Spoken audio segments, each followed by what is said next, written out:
Good evening साथियों, स्वागत है आपका हिंदी ज्ञान सागर में। कारक का तीसरा पार्ट लेकर आया हूँ। चलिए देखते हैं। कर्म कारक के बारे में बताएंगे आज।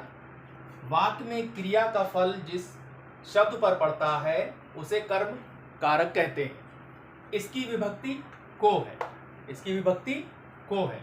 ये देखिए, को कर्म कारक को, ये को, ठीक है, को है, यानी इसकी पहचान को है।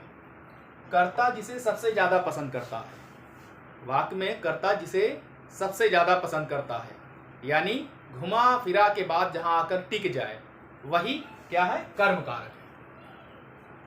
जैसे उदाहरण देखिए, राजेश ने रोटी खा ली। अब यहां पर को का चिन्ह गायब है, विभक्ति गायब है। यह आवश्यक नहीं है कि बार बार आपको विभक्ति लगाकर ही पूछेगा। ये तो एक समझाने का तरीका है, ठीक है। कर्म को समझाने का तरीका है कि को का चिन्ह लगा दिया। राम ने रावण को जो है धनुष से मारा, या राजेश ने गधे को डंडे से पीटा, धोबी ने गधे को डंडे से पीटा, तो धोबी ने गधे को, यहाँ कर्म है। राम ने रावण को, यहाँ कर्म है, को का चिन्ह आया। यह आवश्यक नहीं कि बार बार को का चिन्ह मिले, ठीक है। तो एग्जाम में ऐसे ही पूछेगा, वो को का चिन्ह गायब कर देगा और अब पूछेगा कि अब बताओ इसमें कौन सा कारक है। तो यहां पर देखिए, राजेश ने रोटी खा ली का मतलब रोटी को खा ली, ठीक है, रोटी को खा ली। तो ये यहां पर क्या हुआ? कर्म कारक। लड़के ने खाना खा लिया। लड़के ने पर मत जाइएगा, ने तो करता है। लड़के ने खाना खा लिया। खाना खा लिया मतलब खाना को खा लिया। तो यहां भी को गायब है, लेकिन यहां पर प्रेशर किस पे पड़ रहा है? कर्म पर। आप क्रिया से पूछिए क्या और किसको लगाकर, ठीक है, क्या और किसको। क्या खा लिया? खाना खा लिया। किसको खा लिया? खाना को खा लिया। तो जब हम कर्म में क्या और किसको लगाकर पूछेंगे तो वो हमें जवाब देगी क्रिया कि कर्म क्या है कि नहीं है। तो यहां पर आप क्या लगाकर पूछिए, किसको लगाकर पूछिए क्रिया से, तो आपको जवाब मिल जाएगा। तो लड़के ने खाना खा लिया मतलब खाना को खा लिया। कृष्णा पुस्तक पढ़ती है। पढ़ती है, कृष्णा क्या पढ़ती है? किसको पढ़ती है? पुस्तक को, यानी यहाँ को का चिन्ह गायब कर दिया गया है। और फिर पूछा गया कृष्णा पुस्तक पढ़ती है में बताइए कौन सा कारक है। तो कृष्णा पुस्तक को पढ़ती है, को का चिन्ह गायब है। पुलिस ने चोर को पकड़ा। यहाँ पर है, देखिए यहाँ पर को का चिन्ह है, यहाँ पर गायब है। यहाँ खाना को खा लिया गायब, रोटी को खा लिया गायब है, ठीक है। तो ये चिन्ह जो है, को का चिन्ह कहीं पर मिलेगा, कहीं पर नहीं मिलेगा। और आप कैसे पकड़ेंगे? आप क्रिया से पूछिएगा, प्रश्न पूछिएगा क्या और किसको लगाकर, जवाब अपने आप मिल जाएगा, ठीक है। मोहन ने गधे को डंडे से मारा।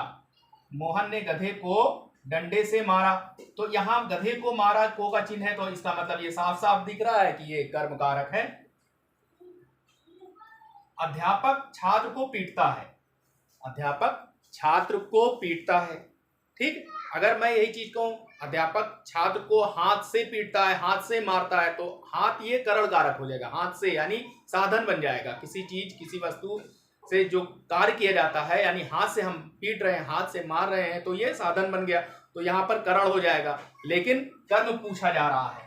तो छात्र को का चिन्ह आया है, छात्र को कोई पीटता है, तो ये भी देखिए कर्म कारक है। सीता फल खाती है, यहाँ पर गायब है, चिन्ह को का गायब है।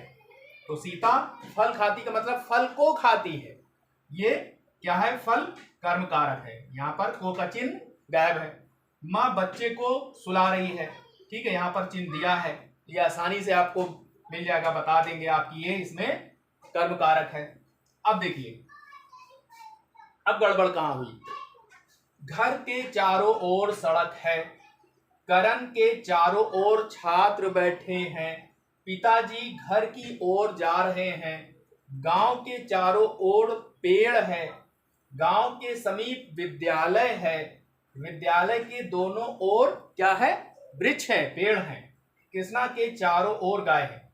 अब यहां पर चारों ओर, चारों तरफ, की ओर, दोनों ओर, समीप, ये सब अगर शब्द आ जाए, ठीक है, अगर किसी शब्द के दोनों ओर, चारों ओर, की ओर, दोनों तरफ, समीप, पास, निकट ये शब्द आ जाए तो जान जाइए कि उसमें कर्म कारक है। ठीक है, इसको आप ध्यान से देख लीजिए, उतार लीजिए, स्क्रीनशॉट ले लीजिए, नोट कर लीजिए, कहीं लिख लीजिए कि अगर ये नोट यहाँ पर लिख दिया मैंने, किसी शब्द के दोनों ओर, चारों ओर, की ओर, समीप, निकट, पास, दूर के योग में कर्म कारक प्रयुक्त होता है। तो इस तरह के क्वेश्चन वो आपसे कॉम्पिटिटिव एग्जाम में पूछेगा, ना कि एकदम आसान बना करके। ठीक है, आसान आपसे नहीं पूछेगा कि धोबी जो है गधे को पीटता है, राम रावण को धनुष से मारता है और अध्यापक बच्चे को पीटता है, तो आसान तो बता ही देंगे। इस तरह के क्वेश्चन पूछा जाता है और उसमें कारक चिन्हों का लोप कर दिया जाता है और फिर कहा जाता है अब आप बताइए, ताकि आप वहां पर गलतियां करें। लेकिन अब मैं आशा करता हूं कि आपसे गलती नहीं होगी। तो समझ में आया होगा। कैसी लगी क्लास? अगर अच्छी लगी हो तो आप शेयर जरूर करें और वीडियो को देखने के लिए धन्यवाद। अपने दोस्तों को भी इस वीडियो के बारे में बताएं। हिंदी ज्ञान सागर नाम जो चैनल है मेरा, उसको सब्सक्राइब कर लें और बराबर वीडियो को देखते रहें। हर वीडियो में आपको 1 से 2 नंबर अवश्य मिल जाएंगे। वीडियो देखने के लिए जो एक बार फिर से सभी हमारे बंधुओं को, भाइयों को, बहनों को धन्यवाद।